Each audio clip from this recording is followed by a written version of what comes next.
Ladies and gentlemen, welcome back to the True Life Podcast. I hope everybody is having a beautiful day. I hope the sun is shining. I hope the birds are singing and the wind is at your back. I got a great show for you today. I have with me the incredible Jaqueline Oliveira-Cella. And I want to just take a moment to welcome this extraordinary conversation that I think will leave every one of you rethinking the very fabric of health and wellness in the workplace. Today we have Today, we have the honor of speaking with Jaqueline. She's a visionary leader whose career is a testament to the power of strategic innovation in healthcare. With over 15 years of experience that spans the globe, she has made her mark in some of the world's most influential companies, including World Bank Consulting, AIG, WTW, Colgate, Aon, and IBM.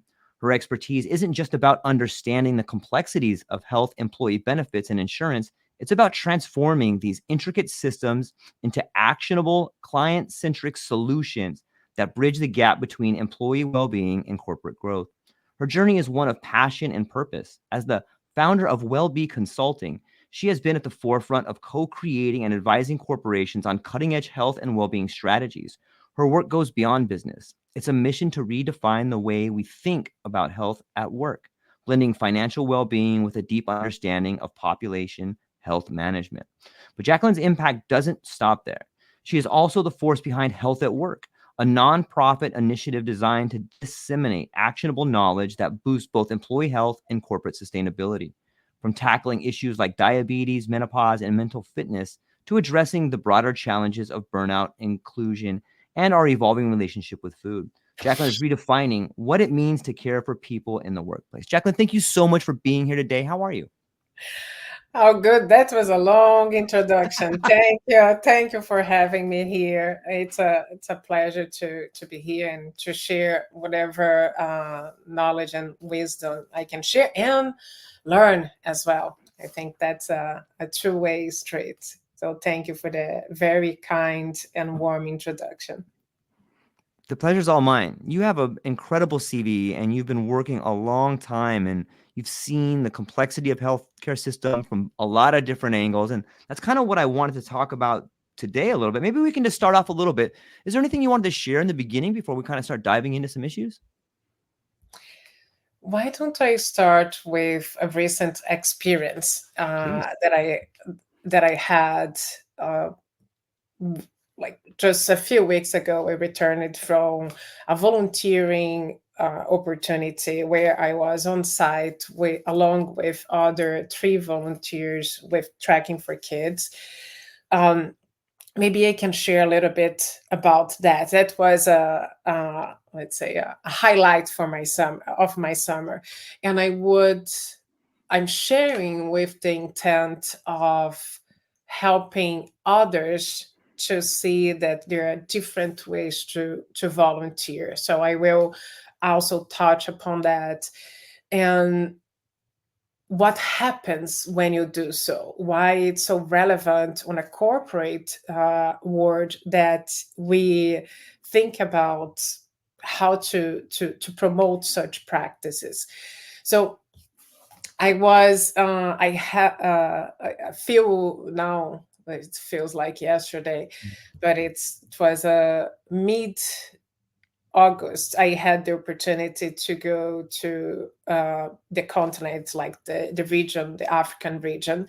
And specifically, I took a few days for myself in Kenya, and just a gorgeous place with something surreal for whoever has never been on a space where animals that we see on the zoo walk freely, and you are the one on a cage. I couldn't. And the people, like, it just shows a different reality. And I'm Brazilian, so I'm an actuary from Brazil.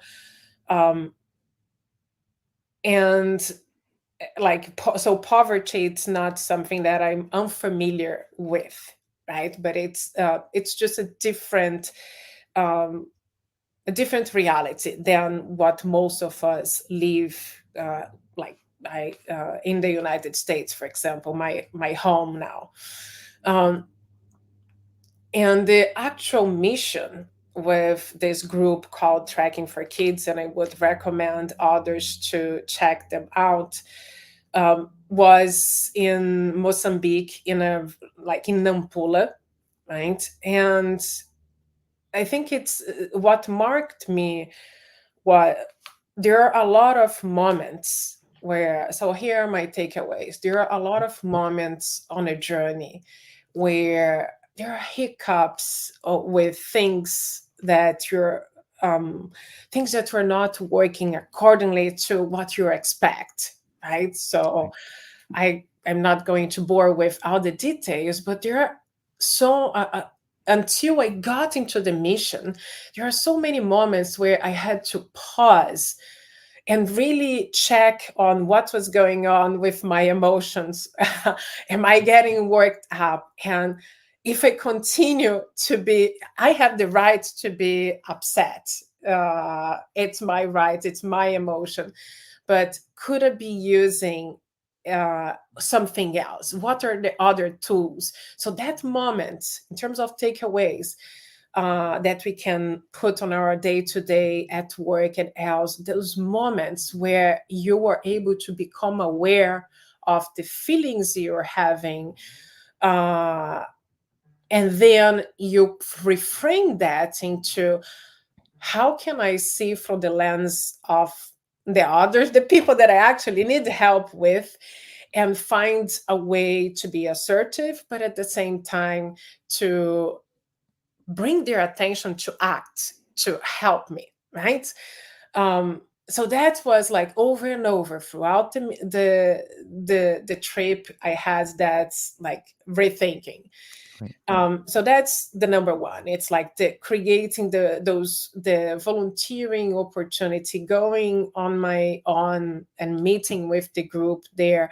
There are several times where I had the opportunity to practice. It doesn't come easily to practice being aware of my emotions and reframing it over and over. And that's like how a lot of the meditations, right? Right. So when you think about meditating and etc., that's a pathway. It's hard to be. I'm not aiming for perfection, but I'm aiming for a state where people can see the best in me, right? It doesn't need to be nice or polite. It's just whoever I am, right, at that particular moment. But it's also that I have the intention of uplifting the person across from me, right? Figuring out what can we together gain on this situation. So that's one, the pause, the reflection, the action. Then second is when I was actually on the mission, uh, I was feeling very safe while around the nuns.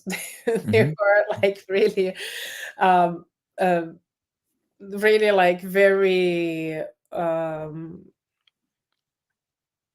enlightened people.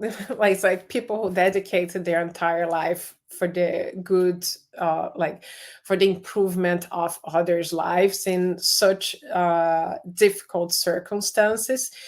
And I was able to see two things. One, the mission where 50 girls are staying and being sheltered and being fed and kind of learning, giving the opportunities. We talk so much about inclusion and diversity. You got to give the opportunity for them to actually be included, feel that they belong.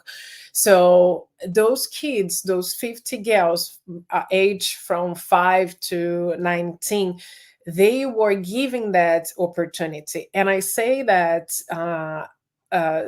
particularly when I look into the other side. So we have the mission where the girls were staying, and we visit the actual communities. This particular mission supports around 144 communities, and by supporting means teaching them how to care for the land, teaching,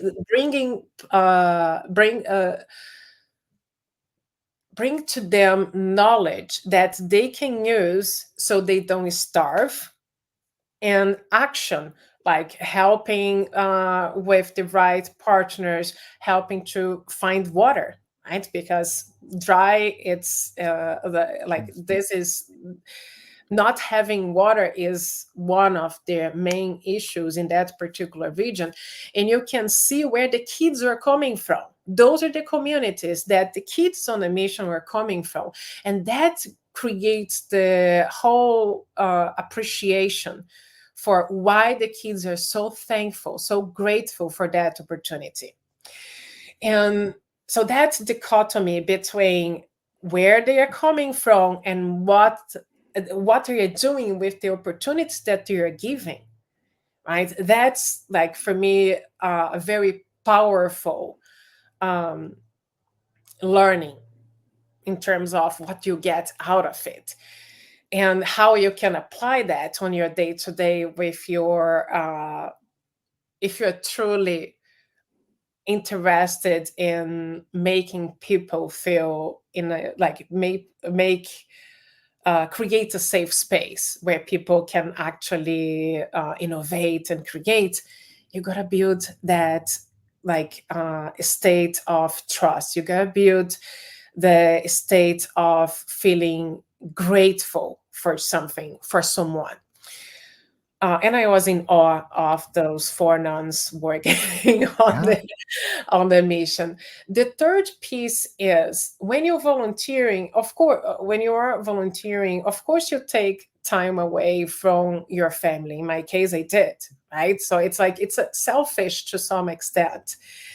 Um, Even though it's like my intent was, what can I do while I'm there to be useful for those kids, even if it's to give to give love or to listen to them, play with them, or clean walls or build walls. So the other part of the takeaway is you come back with your energy tank filled, and the people you volunteer with, you create an additional bond because you see them like day after day sleeping out together.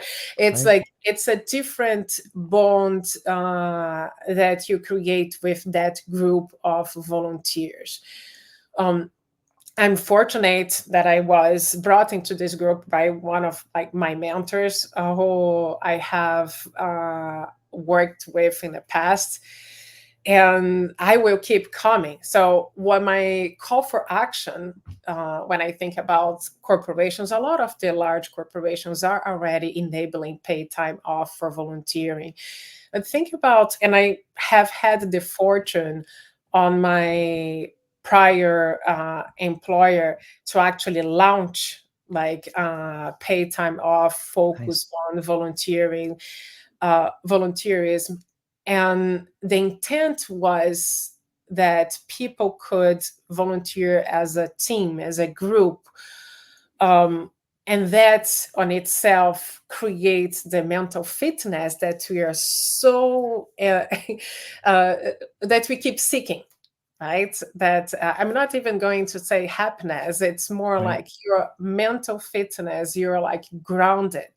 You feel like you're part of this community of individuals that are purpose driven, right? So that's my. I don't know if you have any questions, like you want to explore Mhm. further. That's the. Those are my. That's like again. Of like how it's made, like being part of this volunteering opportunity made me feel like what was the outcome of the past 15 days or so, and the call for action, right? So it's like rethink what's like how time is used in a manner. Sometimes mental fitness, it's fantastic that companies are offering mental health care Right. like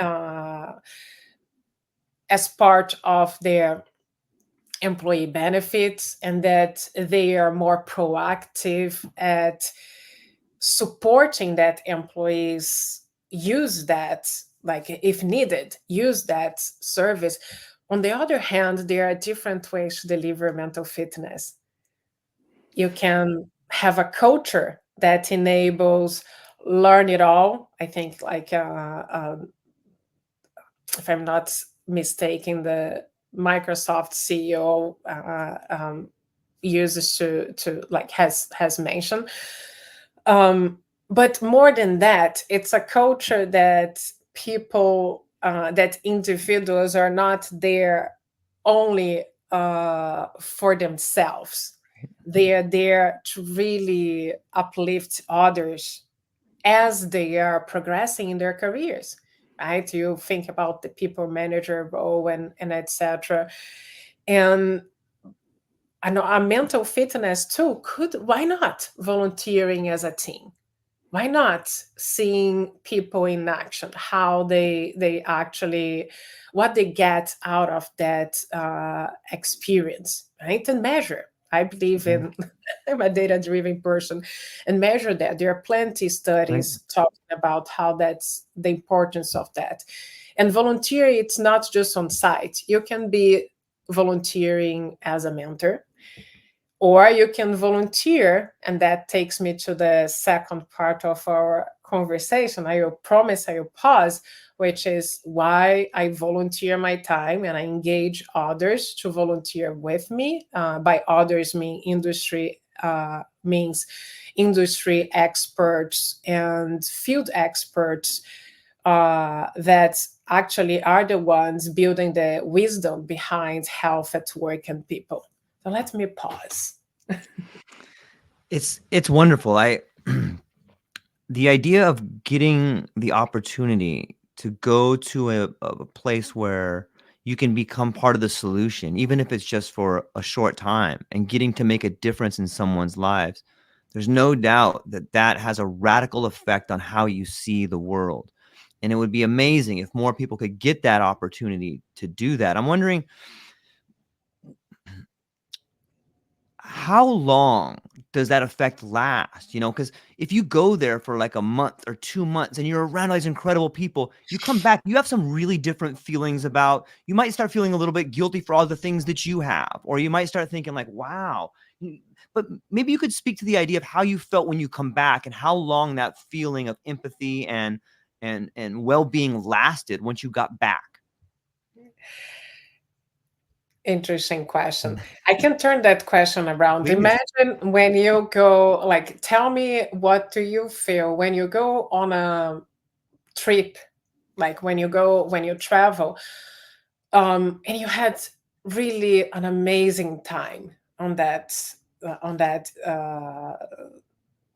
travel, on that like you create memorable experiences and you are back, and now you are back at work, and life goes on. Everything else was happening while you're having those memorable experiences. How does that make you feel? Sometimes disappointed in the environment in which I live. It makes me see myself in a way of, maybe I'm not doing enough, or maybe I'm in an environment where there's not a whole lot of opportunities, or maybe I'm in an environment where people aren't really thankful for all that they have.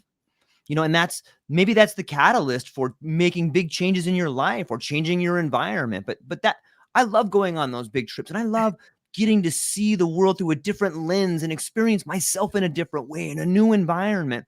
But coming back sometimes is like, you get that sort of dip, like, oh, that was beautiful. How do I do more? But I think it's a catalyst for change.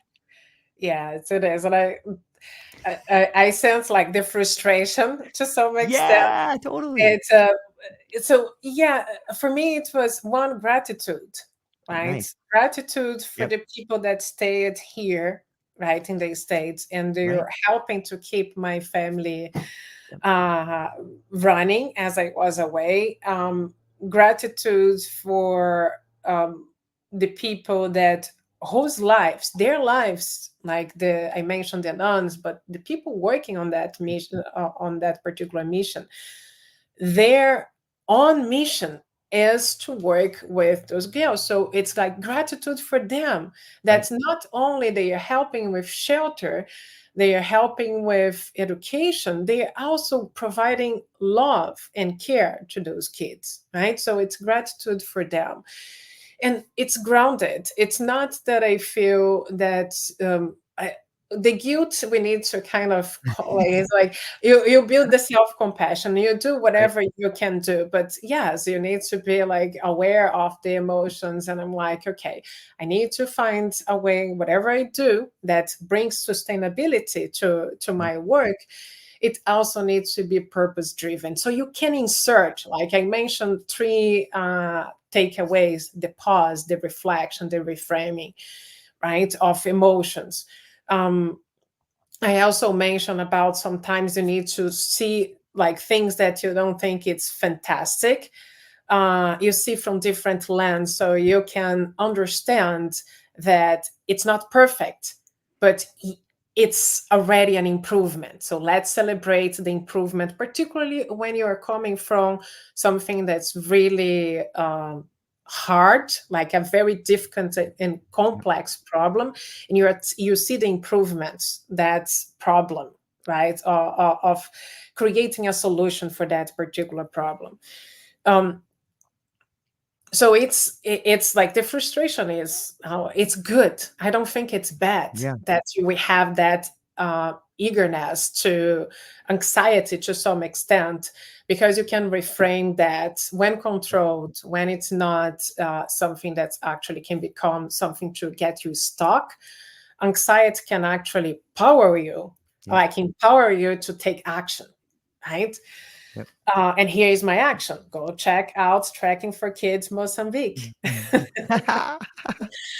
um, the lingering effects, I think it's, if you want, like for anyone, right, going on a vacation trip, whatever you're doing, perhaps try to do some journaling. Yeah. And if you are able to journal, right, even with your pictures, just think about what's happening with you in that particular moment.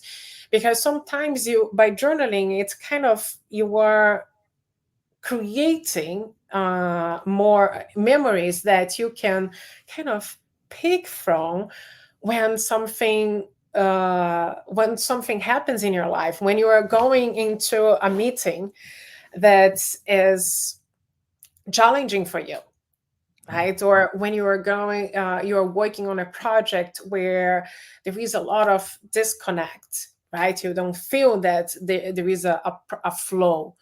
Can you bring those emotions back, like from the moments you had that you can consider happy moments, right? And understand, what can I do? You can only control one person Right. at a time, yourself, right? Yep. Yeah. So, what can I do to actually help the people around me to reconnect?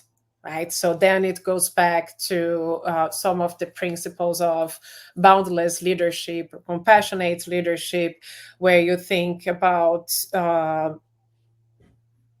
you put, like, you're developing empathy, but it's not that you are uh, suffering with the other. It's Right. more that you acknowledge what's happening with the person across from you, and you can think about, your intention is to find ways to uplift that person. And that does not mean, I know that you see that I'm switching the topic from like the key takeaways, right, and the Yeah. lingering effects. So as if you manage people, right, and you are on this situation, you are either on a team meeting or delivering or checking on performance goals, can you find a way to go beyond the check the box numbers and think of, are there any skill gaps that could be filled, so this person can improve, can be successful on this particular project? And sometimes is the person, like this person's purpose, like, and skills, like more than the skills, it's like, is this person being like is it the right fit? Could this person be excelling somewhere else? And what's the pathway to help that person get there? Right. So that's like, again, it's not just about check the box. Let's see Right. what, of course, you do need to have discipline on your Right. project. You need to have a diligence. So, but it's very easy, right, to see, and I saw that so many times, that people managers, for example, which are sometimes in leaders that are sandwiched Right. between results and the team Yes. asking them Yep. for support. That when everything is, when the company results or like the clients are happy, I'm the perfect manager. Yeah. If something goes wrong, that's the moment you really need to tap into those memories or anything that can really bring to you, well, we are here as a team. It's accountability, right, of the Mm. team. It's not about the blame game, right? It's about what can I do to actually understand, number one, the situation and work towards solving, right, if there is a solution, right, Yeah. in place. Does it make sense? Yeah. Is it helpful? It does. It on some level it makes me think about the incentive structure for a volunteer versus an employee or a manager. You know, when you're volunteering, you have a different set of incentives. Like you are looking for these ways in which you can help people create a better path forward for themselves. But when you're a manager, you are up against barriers. You are up against certain sets of numbers or quotas or production standards. It's it must be interesting to be able to flip, but I can see how volunteering would help you in those areas. Like, okay, how do I really put this person in the right position? Yes, yes, it does. And again, I think the volunteering, the filling up your Right. energy Right. tank, it's like, it's, even if you are physically exhausted sometimes, Yeah. it's like, it makes you feel that you were part of something, that your Yep. family is bigger, your Yep. community is bigger, Yep. right?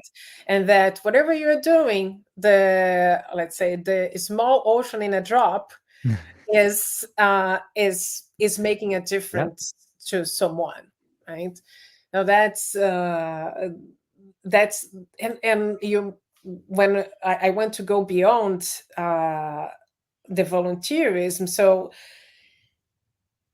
you can, even I mentioned, like, you're on a family vacation, you're creating your memories, you can use that moment to start developing some awareness. You, and again, Mm. I do believe meditation helps me as a person, but I don't think meditation is something like everybody needs to find their own path, and meditation is something that you need to practice. Sometimes I'm happy if I can do 10 minutes the most.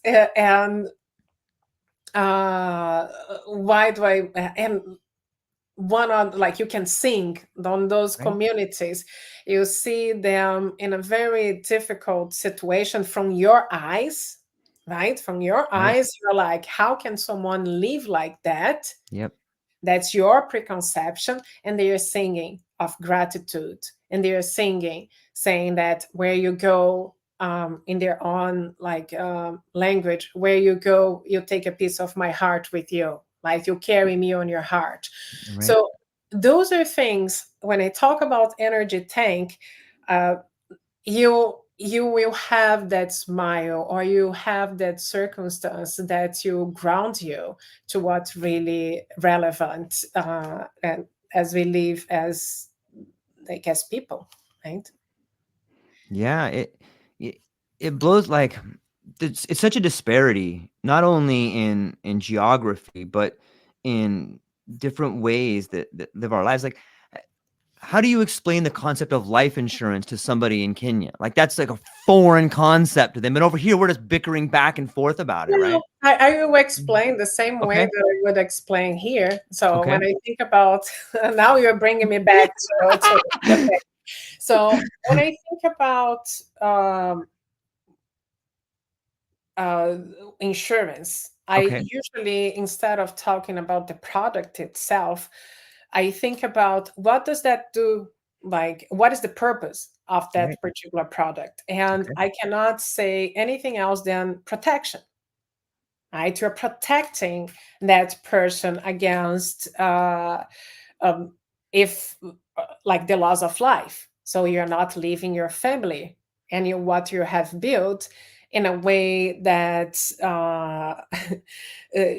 in a way that they're going to take 10 steps backwards to rebuild their life again, right? You are providing, at least you are removing one roadblock, which is the financial impact of losing a life. But I would just one word: protection. Yeah. That's how I think about insurance, and that multiplies on health. That multiply like health, disability, life insurance, and longevity, and the list goes on. Um, I'm going to pause now. Tell me more, because I can jump right away with Yeah. on health at work and people. That's another way to volunteer, right? Is with your knowledge and with your expertise, and then I think we can. I can talk a little bit about the upcoming health at work, Yeah. and if you want, if there is any of the health at work collaborations that you have a question about, right? We can chat about burnout or like gestational diabetes or anything that's the comes to your mind. Please feel free to jump in. How does Yeah. that sound? Should I jump into my other way of volunteering? Yeah. I think it's wonderful. Let's talk a little bit about health and work and people. All right. So think about the way I see is, let's say that you take a step back. Okay. Volunteering has different shapes, right? You can be there in person, Yeah. as we were a few weeks ago, or you can volunteer your time towards sharing your knowledge. As long as you are sharing your wisdom, your knowledge, with the purpose of like who is benefiting from. And after working many years for large corporations, I wanted to do something different. I wanted to improve the alignment between my mission, my purpose, and my actions.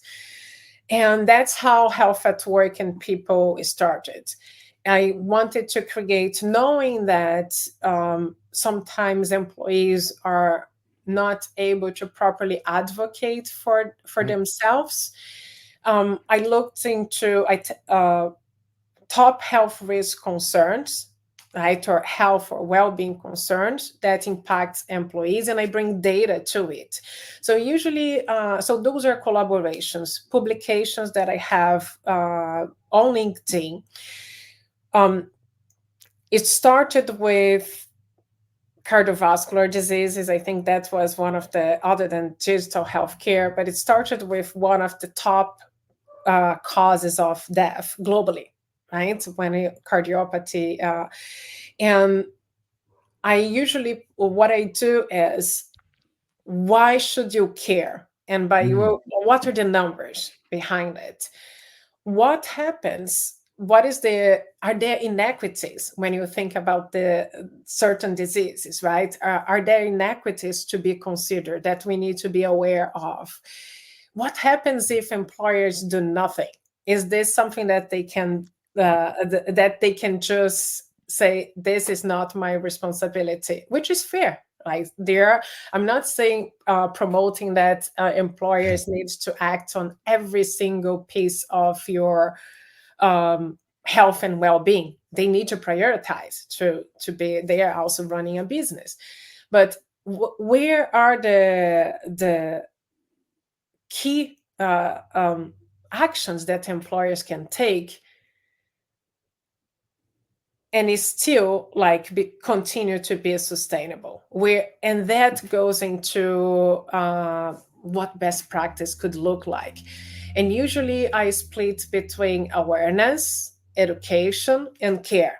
And within care, it's not just about offering healthcare, but it's also about cultural shifts, right? We just talked of like one of the, so that's like in a nutshell, before I go into the topics, the nitty gritty of the topics. So Health at Work, it's a newsletter that was created back late in 2022.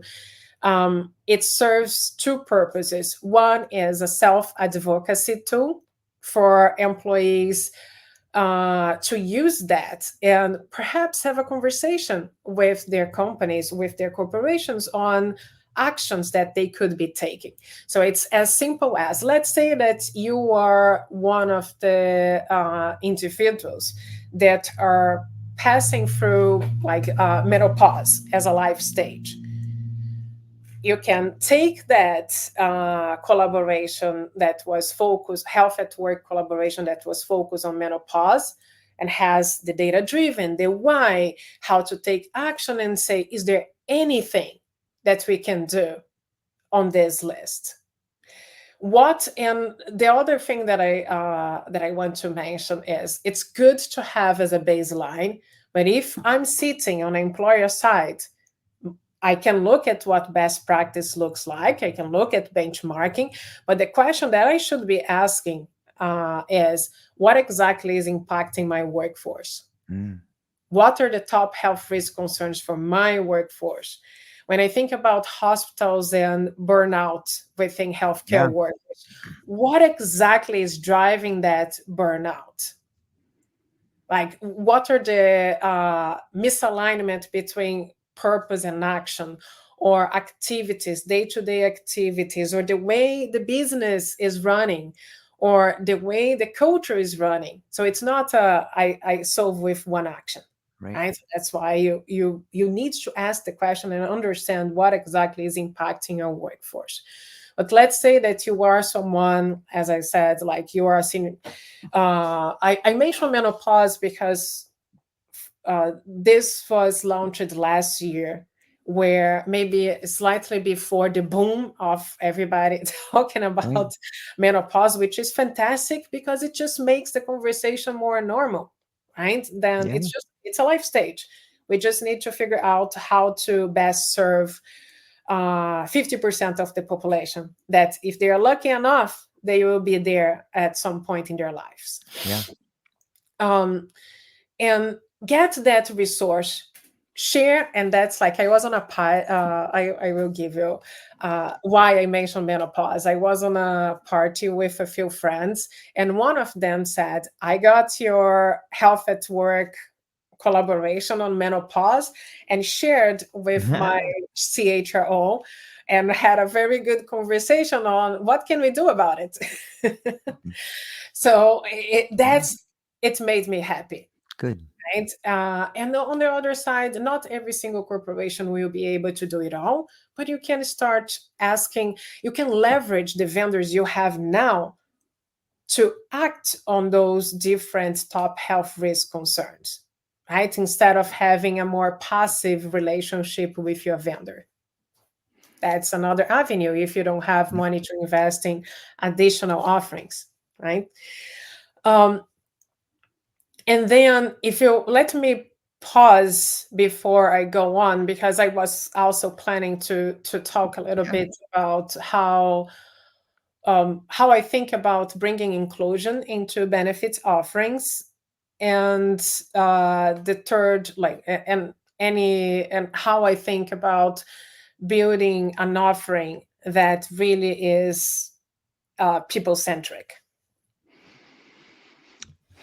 Yeah, I would for a moment, maybe we could dig down a little bit deeper on life stages in the workplace. With an aging demographic that we see here, like that's a big part of what's happening. And one thing I really noticed about your newsletter is really comprehensive. There's a lot of information that you do go into hey, this is why it's important for people that might be in the C-suite to take a look at the real effects on productivity. You know, if you have someone at home that's going through a certain stage of life, that person's probably not going to be as productive as someone that's 20 or 22. And, you know, just getting rid of that person that might be 50 or 55, like that might look good in a boardroom, but that's going to cause a lot more problems when you start getting rid of people that have That does not experience. look good anywhere. Discrimination against age does not I look know, good right? anywhere. Um, with regards to longevity, I think that I had a recent post on that, just reacting on a very good paper that I read. I believe like the data set us free, right? Right. And we have this beautiful. When I think about longevity, I think that I'm trying to remember his name, so I apologize if I don't remember now. I can share his report afterwards. But I've seen several on the same line that made me reflect, which is knowledge nowadays. If you happen to have access to good technology, you have access to knowledge. Knowledge does not translate into experience and Right. wisdom, and Well said. knowing how to use that knowledge at the right time. So the way I see different life stages, and the wisdom does not come necessarily from the older generation to the younger generation. It should be like I don't I should say that it should be cross generations, Mm. right? But with experience comes the opportunity for you to actually coach others. So that's one, mentor others. It's improves the, we talk all the time about skills and learning, like learn it all instead of know it all cultures. So to learn it all, right, to be on that position that you are always learning, people, as even if you have 20, 30 years of experience, of professional experience, it's also your mindset of I don't know it all, I can always learn. And what the employers could do is map, right, what are these skills gaps that maybe that generation was not exposed to, how you can close those gaps. So if you close the gaps, you have a population that continues to be even in different stages of life. I think um, so the next topic for health at Yeah. work is focus on caregiving, and I will tell more about that. But think about someone who is now, the kids are off, Yep.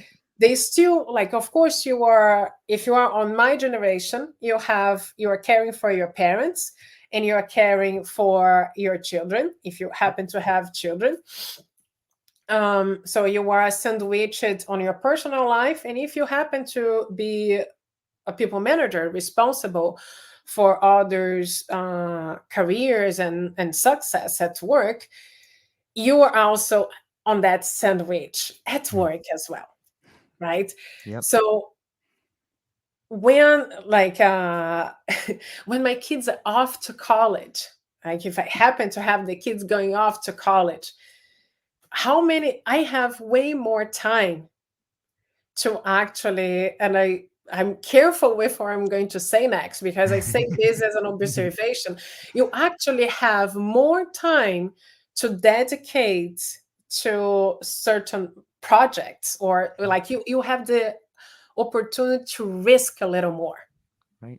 right? If you have, again, everyone has its own circumstance that they are dealing with, but you have that. I have someone in mind that I observed that she was like a fantastic employee while like while raising her kids. And once the kids were off to college and etc., she actually, on top of becoming on top of what she was already doing well, she was able to risk and grow and get more responsibilities, right? So it's when you say, oh, I'm on a different stage, the different stage has to do with what's that person's circumstances and what the time they have available, being very Yeah. practical, and what really drives joy, right? What is the, like, whatever they are doing, are they do they have that beautiful alignment between purpose and action? Yeah, I think it speaks to the complexity of stages of life and being fortunate. I can't help but think of when we talk about being sandwiched in between our parents and our children or in the workplace. Is that something that you see as a big difference in culture? Is that it seems to me in the Western world, there's not a whole lot of intergenerational living. Sometimes there's not a whole lot of intergenerational relationships. And there's a lot of wisdom and healthcare that happens in that relationship and that intergenerational living. Maybe you could speak to that for just a moment. Unpack a little more, George. Okay. Unpack.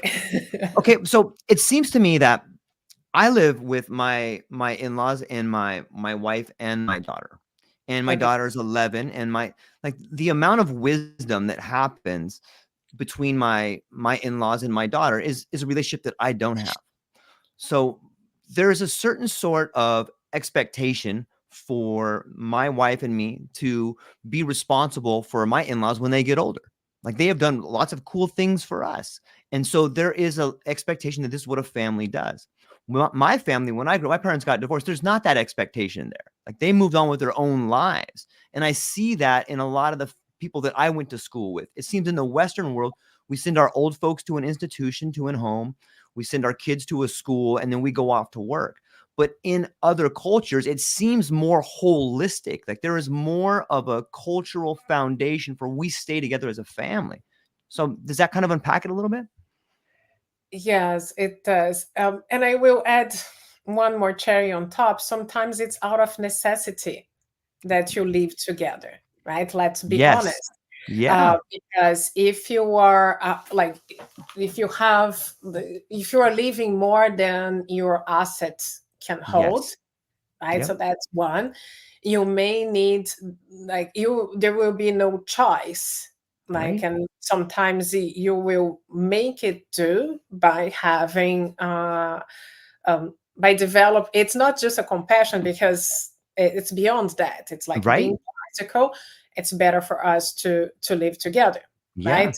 Than, like, funding for separate housing. Yeah. um you have also, and that's the beauty of, remember you asked me about longevity. Yeah. If you're lucky enough to continue, every individual needs to know what, if they have the luxury of choosing whether or not to stop working on a, let's say, on a corporation, and Right. maybe dedicate their time to Yep. something else, that's um, whatever retire, if you want to call that retirement. Because I think now there is no retirement to the old sense of I'm doing nothing. No, I'm Right. doing things that I really love, and I see so many people flourishing at that state and doing good, right? Yeah. um, so the way I will bring us back to Yeah. the to employers, right? Recognizing that the sandwich generations happen, and that if nothing is done, you will have your employee, for example, spending hours to find a healthcare professional for their kids or for their elders, or they may need to, take the people that they are responsible for to a doctor's appointment, right, or Yep. to other chores. If you don't have, if your employer, on the other hand, is able to identify those roadblocks for people to be actually focused at work, Yeah. right? Because again, in the end, you do want to have, uh, you need people that can deliver on your business Yep. strategy, on your business values, and etc. So if you can remove those obstacles with, for example, flexible working schedules. Um, Not just saying you have a flexible working schedule, but actually empowering people to take. Other things that come to mind is advocacy services within your healthcare provider. So could you have advocates that you actually able to match the care you need versus like the healthcare professional, right? And things like we did I did implement, but it was Mhm. let's say enabled during COVID. Mhm. Like Okay. we had actual caregiving. Yeah. If I have an emergency at home and I don't have someone like, and I would need to stop working to care for someone like for either an elder or a children, like one of Mhm. my children, um, that I have someone coming to my house, someone of trust that will be able to stay with my family. And by doing that, I would be able to stay at work, stay focused, present at work, knowing that there is someone caring, like for the people that I love. So those are things that come to mind. There Yeah. is way more than that. As I was saying, and I'm looking at the clock now. The next the another point on longevity has to do and connections goes back to the US General Surgeon report Mm. last year on loneliness and isolation. Mm. It's like building connections. It's something that we will, as human beings, like hopefully, we will keep going back to the same point. Yeah. Virtual or you need to find a way to build those connections. Like that's my own version. I don't see us being alone, right? Completely alone and well. I see us as connected beings. We are Yeah. part of an ecosystem. So Yep. as such, we need to like more if as more tools come out to help our kids to really learn what we learned when we are younger. Like not when we are younger, but what we learned. I'm still young. Yeah. What we learn, and that they will be able to build those meaningful connections across generations, right? Respecting your elder, but Yeah. it's more than respect. It's more than like fearing your elder. It's more like loving them and creating a connection, and also identifying ways and that they can connect with other human beings in a way that's safe, in a way that will help them to learn something new. The caregiving piece, it's something that employers cannot ignore. In the US, about 91% of people at work are also caregivers.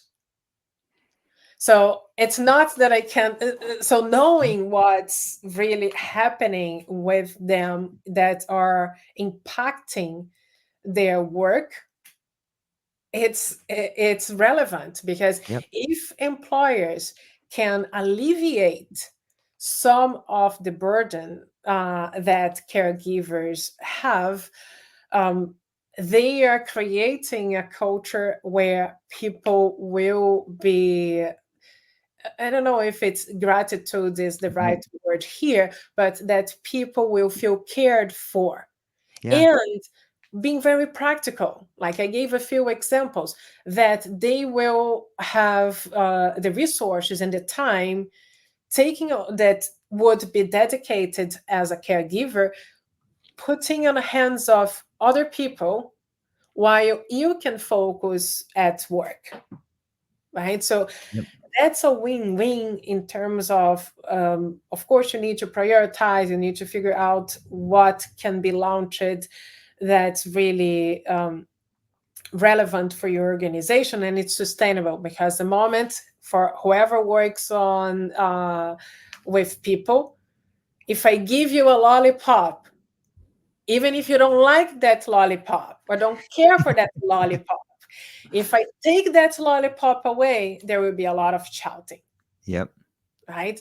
So it's it what the joke here is, you need, the communication needs to be very clear on what you're doing, why you're doing, what's that for, and whether or not that's a forever situation or else, right? So it's like managing, again, people's emotions at work.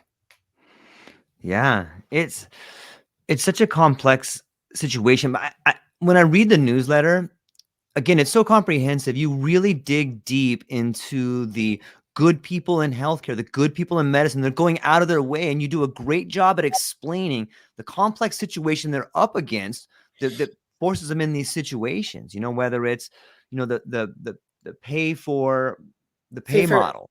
yeah. Yes, yeah. Maybe you could dive into that a little bit. So if we are specific on the collaboration, burnout in the healthcare system. So number one, I will tell you why I was on a path of being more, like, my research path was towards obesity and diabetes. I Okay. paused that to bring Okay. back burnout. And it was as a request from my fellow colleagues at the Global Healthcare Leaders Program, an executive program that I have recently finished at Harvard Medical School. Because it was something, so the physicians asked me to, can we reconsider and bring this topic back in a way that, because I have touched upon like burnout before on a context of mental fitness. But it was really rewarding to see it on a context of an actual industry, right? And in a in a set of professions like that have a direct impact in all of us. Those are the care, like, suppose, like, they are the caretakers of our health, right? So what are we doing that's creating the burnout, right? What is happening on a system and that's creating the burnout? And it's never about victimizing healthcare workers, right? They actually, to be a healthcare professional, I'm always in awe of some of my friends, I can call friends, because the level of resilience that you need to take on a day-to-day basis, it's something that it's something to admire. The point here is, what can we do again to remove roadblocks that would not lead them to be disconnected with why they decided to become healthcare professionals in the first place? So that's it's beyond the talk. It's actually asking the question in a way. I have had the fortune of receiving, like, of learning from several chief digital officers from large hospitals in Boston, and they actually went after the data to look into, like, so number one, when you think about the steps, right? So you start by identifying who is impacted by it. Like, just be like, list down who are impacted by that particular issue, who is impacted by burnout. And then you actually moving to measuring what are the root causes of that burnout. It has to do with, I'm spending too much time to enter health records in the system and less time looking and creating contact with the patient. Am I spending what they call PJ time after work to be dedicated to now send emails, like respond to emails, or things like I'm spending too much time on claims that were declined by the healthcare, like, by the payers, right? Or prior authorizations. So there are a few, when you go down into like the level of what's really burning them, like, can I remove some of that? And sometimes, because specifically because we are talking about, are having this conversation on technology, Right. the thought was, what is the technology in this case? I already know my like some of my root causes. What is the technology that can be of help here? Not the other way around. Just a pause. There is no such a thing as what is your AI strategy. There is, I have a problem, I will find a solution. And if the solution is leveraging the power of like AI to help address some of what I have just mentioned, like capturing some of the hospitals now are like piloting, capturing voice to text in a way that the systems can properly understand, um, and creating about our lives, creating intelligent meeting notes, or responding to patients' inquiries, at least have the draft that the doctor can then verify, validate, and send it out.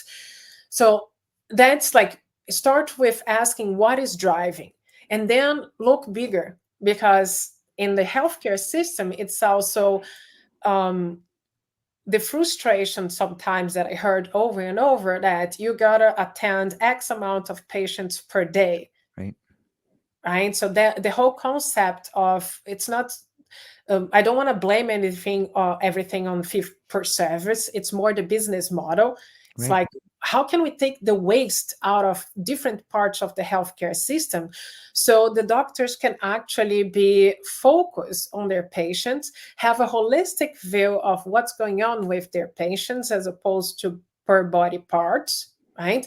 That care coordination that's so needed, and particularly with chronic illness. Um, so looking into who is impacted, what is the root cause, then you start listen, like you start putting together what are the different, what I call solution mapping. What can change, looking at culture, looking to ways of, which is like ways of working, right? Your day-to-day interactions with people, how people managers are trained, for Mhm. example, right? And you look into what are the, like, what's offered to those employees, like, to relieve some of the problems that I have. So it's not just, what I'm trying to say is, Yeah. it's not just technology, it's not just culture, it's not just, it's not just one piece. It's looking holistically Yeah. what can be done to address those different issues that you have identified by talking to impacted stakeholders, by looking into the data in different formats and shapes. And then from there, let's say I have 10, 20 different actions that I could be taking. I need to prioritize.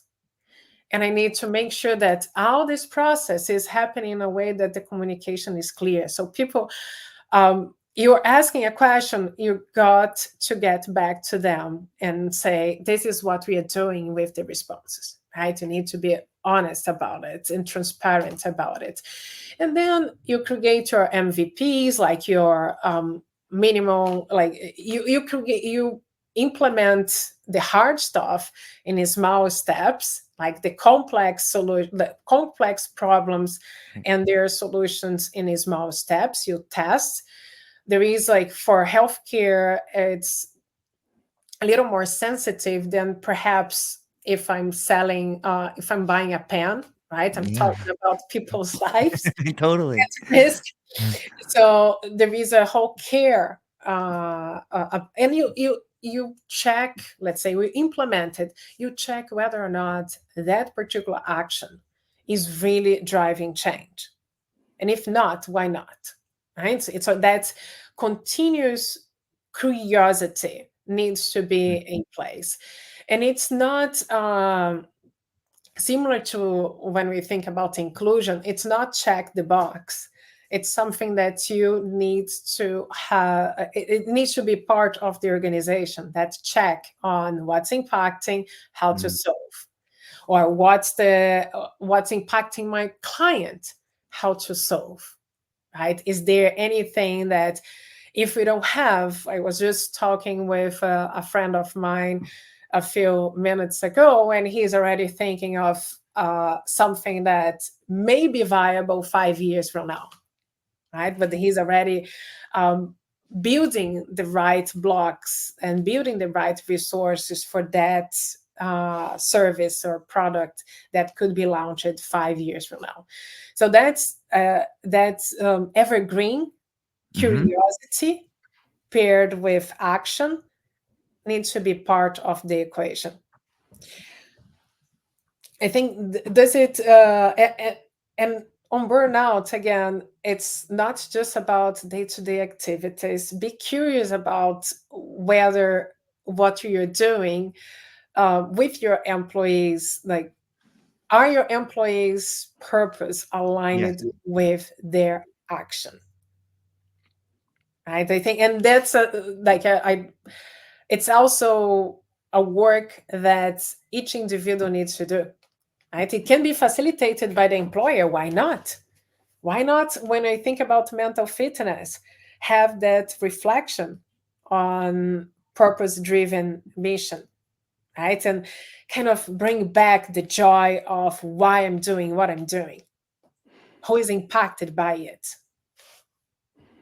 Yeah, it's brilliant in so many ways. I heard a quote a while back that said, "Employees treat the customers the way they're treated by the people at the highest levels." And when we start seeing it through that lens, when we look at it purely from a business standpoint of view, you're kind of taking the care out of healthcare, right? And I've seen countless videos and talked to doctors that say, you know what, I can't do it anymore. Like I'm not gonna. I love medicine. I love helping people, but I can't do it anymore because I don't feel like I'm helping. And that's a real tragedy when we see the people that have signed up their life to learn about how to helping people saying it doesn't work. I can't do it. Like that's a real tragedy. But one thing I really love about the things that you're saying is you're providing solutions, like your friend that you spoke to. Also, in your newsletter, you spoke about a potential shift into values and outcomes and like this whole new model that's really exciting. It's kind of emerging as we talk right now. You can see this new world developing. Maybe you could talk a little bit about that. Um, you're referring to value-based care or I out am, yes. culture shift? Well, I think Okay. that, yeah, go ahead. Um, so the value bit, like on the, I'm trying to go back in memory. So when I talk about the business model, similar to what you have just shared, it's not, the data is out there, right? Right, That fee per service model, and there's, I need to have 10 minutes with a patient right. and that's it. How in 10 minutes, and if you're doing that over and over and over, um, how you would be able to really develop like the whole compassionate care for your patient. So that's like, it just does not make sense, Right. right? For the type of what you're aiming to deliver. And the other point that came several times is like, I think I mentioned that the care coordination, how you're really be interested in learning different, that's the, hopefully we will evolve in technology Yeah. so it will be easier for physicians to more and more to see red flags relate, not necessarily I'm going to see a heart doctor, Right. but I happen to have another issue not necessarily related to the heart, right? That could be impacting what I'm feeling Mm, now, right? right. If the doctors are not talking, if there is no care coordination system, that's heart doctor would not know what's happening and what was the treatment path or etc. So uh, hopefully, I'm trying not to lose because the thread. It's Um, perfect. But when you think about value-based care, that the shift from fee-for-service to value-based care, it's actually looking into, and there are several companies doing a good work on that front. It's still in embryonic stage, but it's that concept that I can be measured not on how many patients I have seen per day, but what was the value added Yeah. through the care, like through the entire care. And I like to again, it's focused on a patient, improvement of health, as opposed to that 10 minutes visit. Yep. Right. So in that sense, it's like when you think on a consulting side, right, you have projects that you have per hour, you have your per hour fee, and you have projects that you treat as, when I deliver this outcome, I will receive this amount, right? I'm just like business model shift.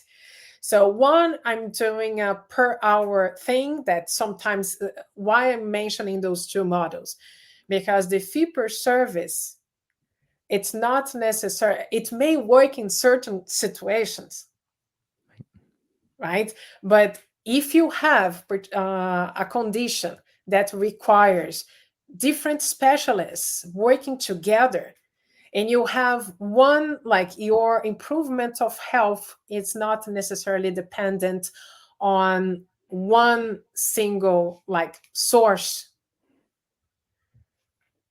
My project, like the where I will add more value to that client, is to see, instead of that one time check up with one doctor, that I will see the entire value that was added by interconnecting with several doctors, right? Or, and I mentioned doctors here, Yep. let me just take a step back, Yeah. healthcare professionals.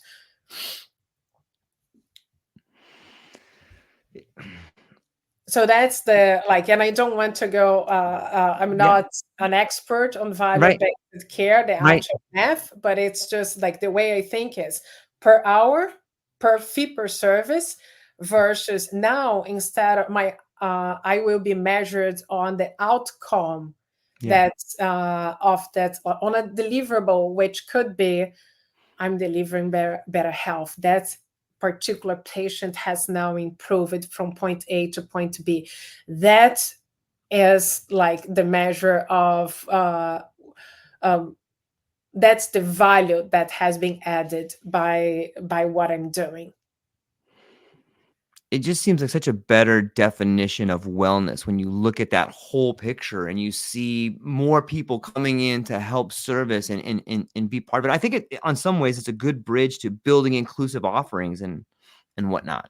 But I wanted to bring it up because it's really one of the first times I got to take a look at this value-based sort of medicine is in your newsletter. And again, like that's what I think sets so much of your work apart, is that you're offering solutions and you're giving people a lens into the fixes that are on the horizon right there. So I'm thankful for doing that. But yeah, maybe we could talk, maybe we'll shift gears and talk about the building inclusive offerings. All right. Let's wrap up them with Okay. the building of inclusive offerings. Okay. So, without getting very technical, but doing so, if you are on the, if you are building, let's say, healthcare, right? A healthcare, if you're designing a healthcare program for your employees, so I would do two things. I will focus on employee benefits, and then we can just wrap Yeah. up with inclusion and measuring inclusion and belonging and etc. But if you are thinking about, if you want your offerings to be inclusive of our employees, you need to understand what are the needs of the diverse groups of populations that you have, right? So what I have had the opportunity to develop with my team, in prior roles is what exactly inclusion looks like for healthcare. For someone who is it offering same-sex coverage? Is it offering surrogacy benefits?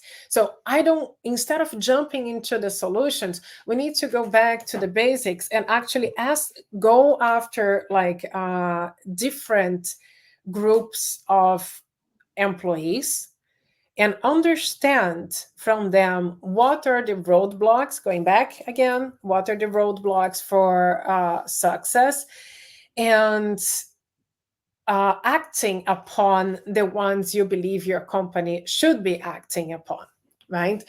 Um, and what comes to mind, one of the global, so it means that you have a system in place. And this is in one of my prior editions, I actually go through every single step of that process, is starting with how to capture the different voices on your organization.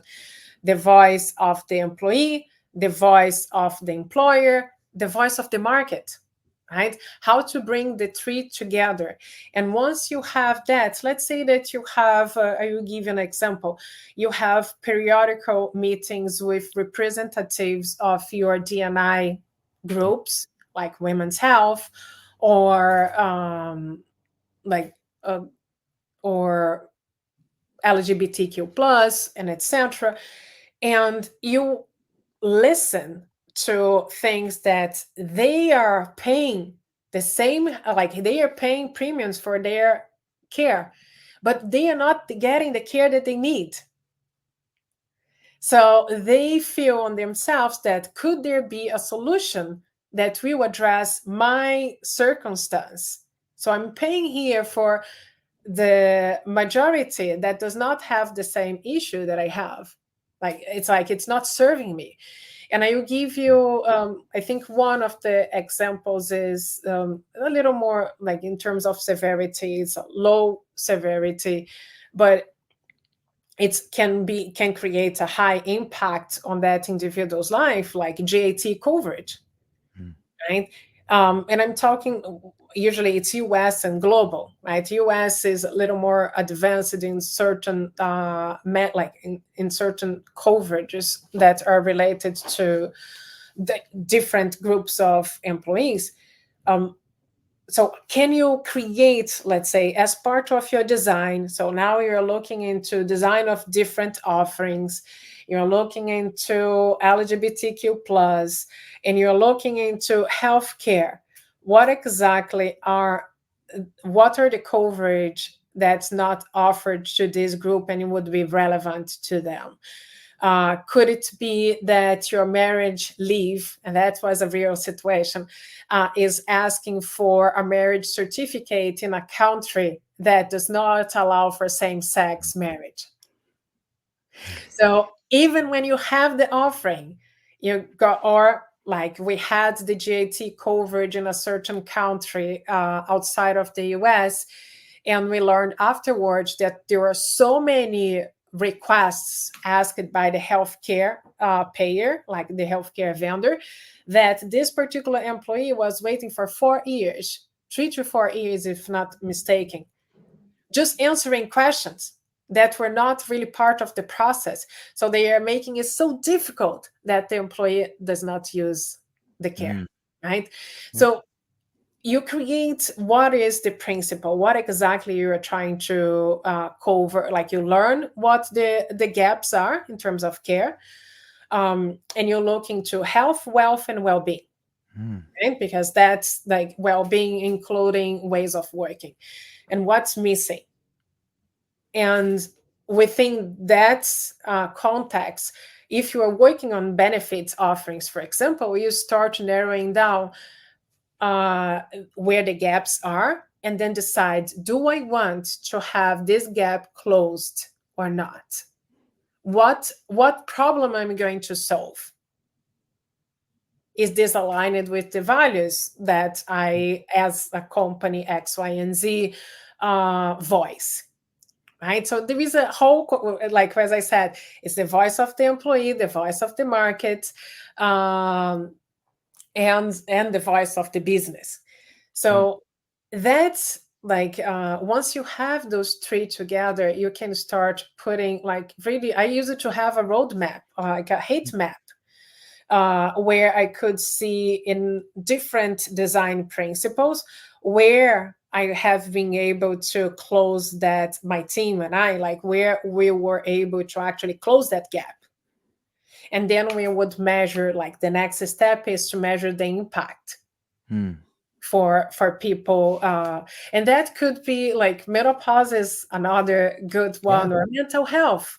Yep. Like mental health, again, it's not just about, it's fantastic that you're creating the access, but you also need to understand where it's coming from. Because if you are creating, if you're putting your employees in a toxic environment, or in an environment that they don't feel like they don't feel cared for, valued, and they don't feel that they are really creating a contribution that aligns with their purpose, you are going to have mental health, mental Yep. fitness issues. Yep. Right. So that process of going into, and the inclusive comes, and why it's important to measure, because if you don't measure, you will come back to the same routine of saying, oh no, I'm covering 80%. If you're not asking the diverse pockets of your population on where the unmet needs are, right? It's like, it's the awareness. It doesn't mean Yeah. that your company will be able to act in every single ask, right? But at least it's the awareness that needs to be out there, and sometimes it's just a matter of better communicating what's offered, right? um so let me pause, because this is another, like we could take another hour Yeah. just talking about that. So my recommendation, Yeah. yes, if you have interest in volunteerism, right, look at my one of my latest posts, learn about tracking for kids. I'm happy to discuss how I have implemented volunteering time of not just in the US but globally. Like, and again, when I say, I understand it takes a village to get Yeah. something that like that in place. It takes a lot of stakeholders that are, and CEOs that are willing to make a stand. Um, then the second block, we talked about health at work. The collaborations is out there. It's a comprehensive paper. So if you don't care about the data, the why we are talking about it, what's the impact of we do nothing, go straight to the recommendations and see if any of those solutions fit within the problem you have. Or if you are not the solution, like if you're not part of the group that actually is acting on a solution, if you are an employee and any of those health risk concerns impact you, you can use that as a tool to just say, hey, is this something we have in our company to be curious about? Then the third block is when you're creating any product. I mentioned about people offerings because it's something that insurance and people offerings Mhm. and etc. Because it's something that I have worked throughout my life. You do need to do the homework to understand exactly what is the problem you're solving for. And when you're looking into what is the problem you're solving for, make sure that you include different pockets of people, right, that are usually that sometimes are forgotten or left behind. And then you can start solving for the like you will prioritize and you will start to solve for those groups. And there are so many examples that sometimes by fixing, like by helping certain groups of our population, think about disability, for example, Yep. the keyboard that we are using today, the voice to text, a lot of the technology that is out there benefiting all of us came from, I need to solve for this particular roadblock that someone with a disability has to be at their best selves.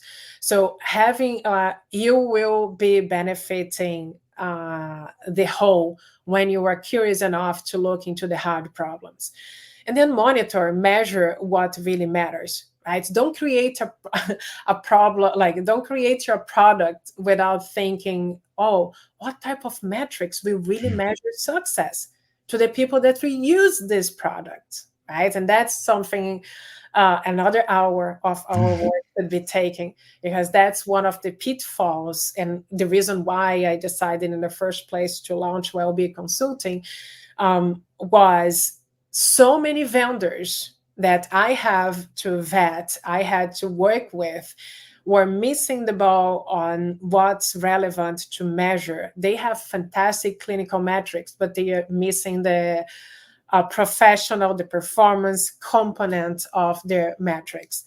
And that's, I would wrap us up to just say, my next realm of research and study where I will be looking up to people that knows way more than I do on that realm is how emotions can impact our mental fitness throughout the day. That's something that I will start incorporating slowly, but there is a lot to be learned, and fantastic professionals that are working, researchers, scientists that are working on it. That will be our evolution from mental health to mental fitness, when we are actually able to create that awareness and action throughout our days. That is exciting. The idea that we can begin to really understand our emotions or understand what that is. I'm fascinated. When is that? Maybe we could talk just for a briefly. I know it's never briefly, but the newsletter, is it bi-month? Is it bi-monthly? Is it once a month, or what? When is the next one coming out, and how often do they come out? So the next one will come out, if all goes well, next week. It will be focused on caregiving, Okay. or caregivers. Okay. Let me adjust that. And it's something that I started the research. Well, I'm a caregiver, right? Yeah. But besides that, I started the research a few months ago, just bringing together a lot of good data.